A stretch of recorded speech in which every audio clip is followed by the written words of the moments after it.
Spellbreaker. This is a very nice spell attack which deals some damage and also drains the energy of enemies who have energy bars.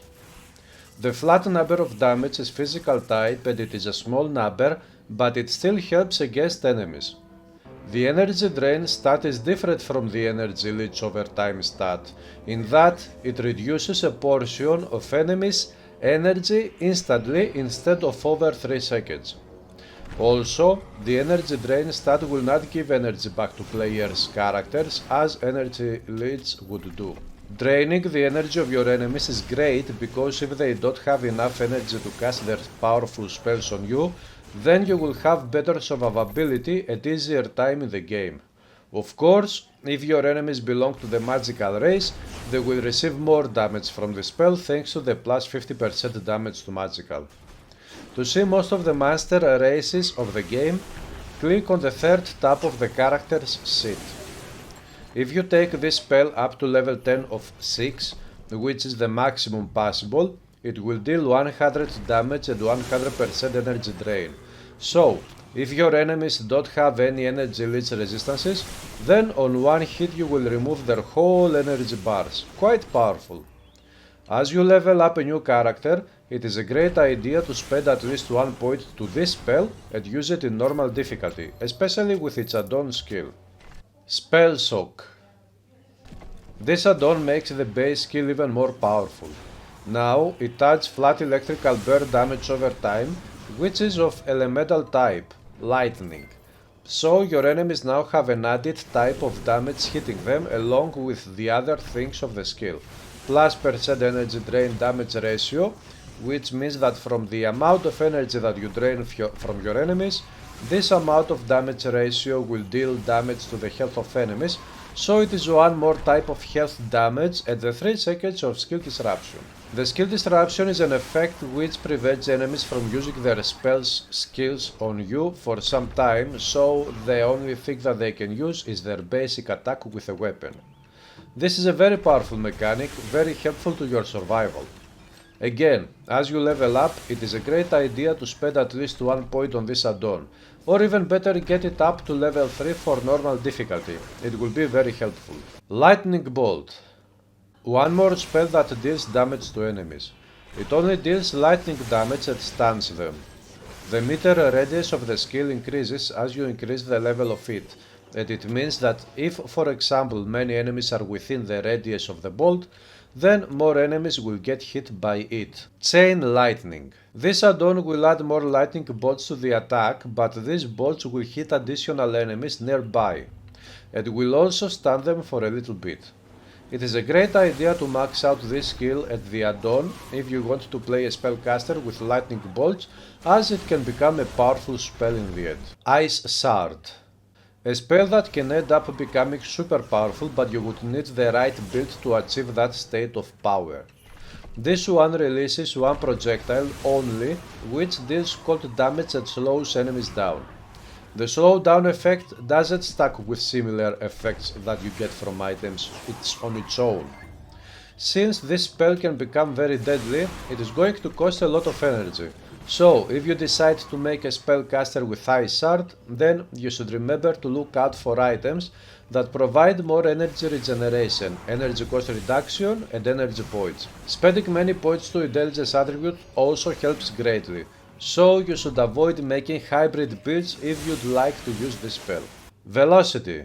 This add-on adds a chance for this spell's projectiles to pass through the initial target and hit enemies behind him.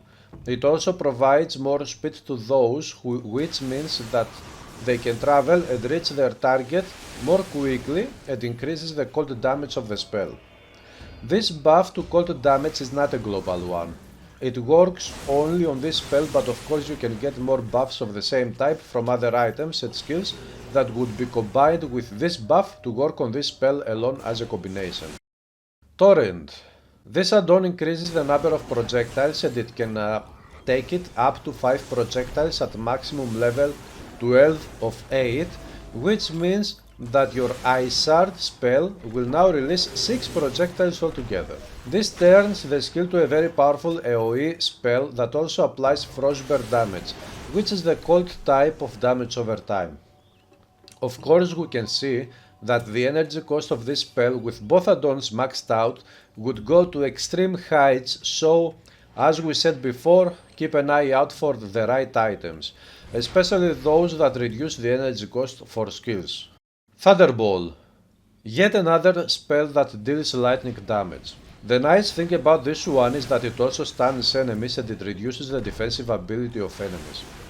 In a few words, defensive ability works only on melee attacks and in comparison to the offensive ability, so if enemies have even less defensive ability, now your melee attacks have better chances to hit them and deal critical damage. With this spell you could, for example, use some pets that use melee attacks, and when you reduce the defensive ability of enemies, then your pets would be dealing even more damage. Or your allies in a party would be able to deal more damage, so it is a very nice effect to have. Leveling up this skill increases all stats except the 25% reduced defensive ability. The duration of this effect is increased though per level up. Concussive Blast. This add-on will turn the spell to an AoE one and will make it look better and of course perform even better. It releases fragments that spread out in the radius that the add-on provides and hit multiple enemies, dealing damage and stunning them. It's a very useful effect, so it's a nice idea to get it at high levels to make it more efficient. The number of fragments go up to 6 to 8 at maximum level 12 of 8.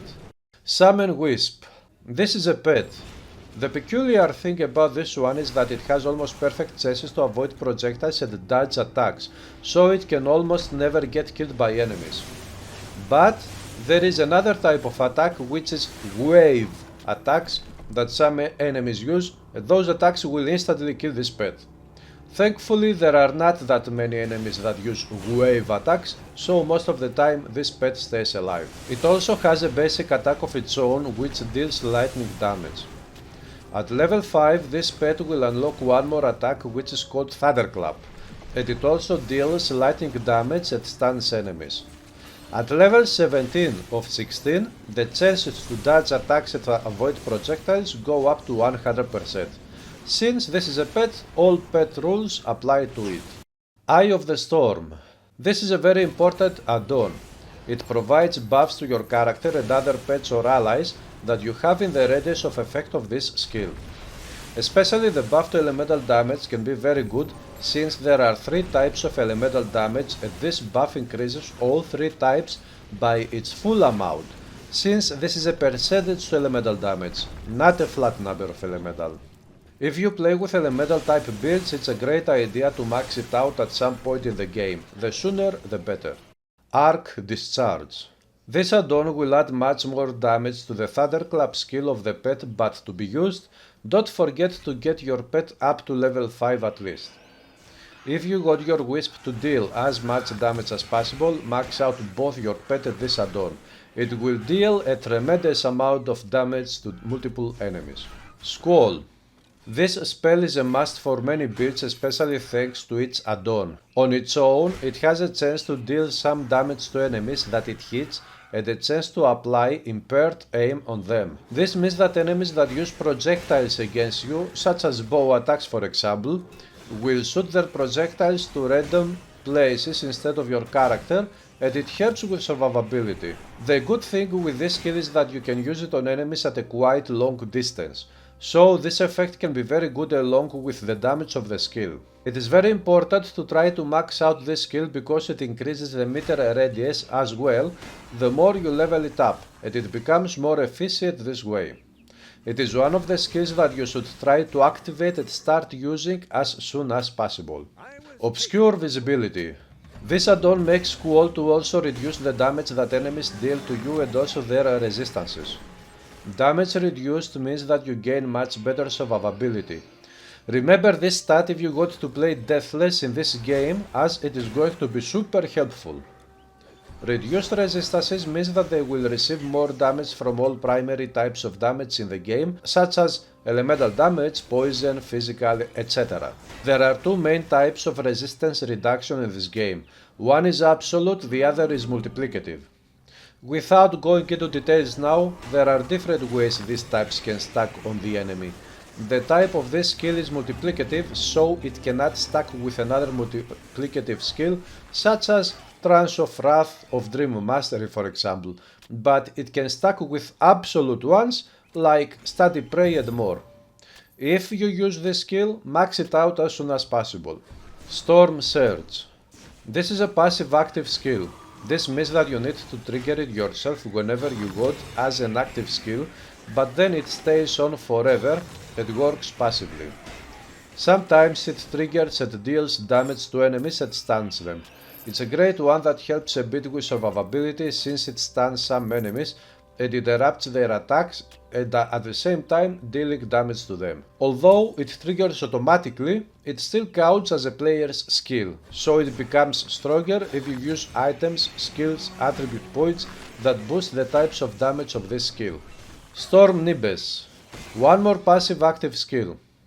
You activate it whenever you want and it works passively, providing coded lightning damage to your attacks and to your pet's attacks. The energy reserved is something like a cost of your current energy pool that you have to pay if you want to use this skill, but this shouldn't be a problem, at least for a build that uses a lot of intelligence points. By the way, if you get items that provide energy cost reduction, the energy reserved will not get reduced.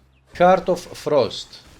This add-on will provide some global buffs to coded frostburn damage. This means that all weapon attacks and spells skills that deal these types of damage will benefit from it, not just this skill. The two retaliation types will work only on enemies that attack you with melee weapons because the retaliation mechanic works only on melee attacks in general. So, melee attackers will get these debuffs, which of course will help you survive better. It is a good idea to max this add-on out if you use cold damage with your character. Static Charge. This skill works in a similar way to the previous one, but now it boosts electric type of damage and deals lightning damage as retaliation to melee attackers. If you play a build that uses this type of damage, max out this one instead. If your build uses both cold and lightning, then max out both add-ons. Lightning Dash. This is an active skill which we can also assign to our left or right mouse buttons. It is a very fast skill which will make you run through maps quickly enough, but you will need to use it on enemies, otherwise it will not work. There is this small chance that this attack will deal all these effects to the enemy you aim at. If it will trigger those, then all three effects will work on the enemy. Also, while running under the effect of this skill, you get better chances to avoid projectiles and attacks of enemies. It is a very nice skill that can work with all types of weapons and it can speed up your progress through the maps. For beginners, I wouldn't really suggest it. Freezing Blast. This is a spell that freezes enemies and turns them to ice cubes. The great thing is that if you kill the enemy while it is an ice cube, then you will see the ice cube becoming many little pieces of ice, so you will not see the corpse of the enemy again. The skill provides to the enemy damage absorption, which means that now all incoming damage to them is reduced by 66% of this skill, so all your types will deal much less damage to the ice cube. But the skill also reduces the physical resistance of the enemy by a huge amount, so the enemy could receive good damage of this type if your build supported it. In general, this skill is a crowd control one and can help in big fights when many enemies are coming to attack you at once. It is a good idea to use it as you level up as a crowd controlling effect, but if you don't deal a huge amount of physical damage, then you shouldn't really max it out before maxing out important skills to your build. Energy Shield. This is a bubble skill which covers your character and provides some protection only from coded lightning types of damage. Leveling up the skill increases the amount of protection and it lasts 100 seconds. After this duration, the skill will deactivate and you will need to activate it again. It is a very nice skill if you lack resistances to these two types of damage, but if you are covered already, then maybe you shouldn't really use it, unless you'd like to benefit from the add-on of the skill. As you level up, it is a good idea to use it though, because you ain't gonna have great resistances, so it will help you survive better. Reflection. The only thing this add-on provides is a chance for enemies to receive some of their own damage back when they attack you. Even if the enemy miss you with both melee or ranged attacks, this skill still can trigger on them because this is how the damage reflection mechanic works. This add-on would certainly help dealing damage faster to enemies, but it is not important. Especially as a new player, you should focus on investing to much more important skills for your character, and if you've got points to spare at a high enough level, then maybe activate this one.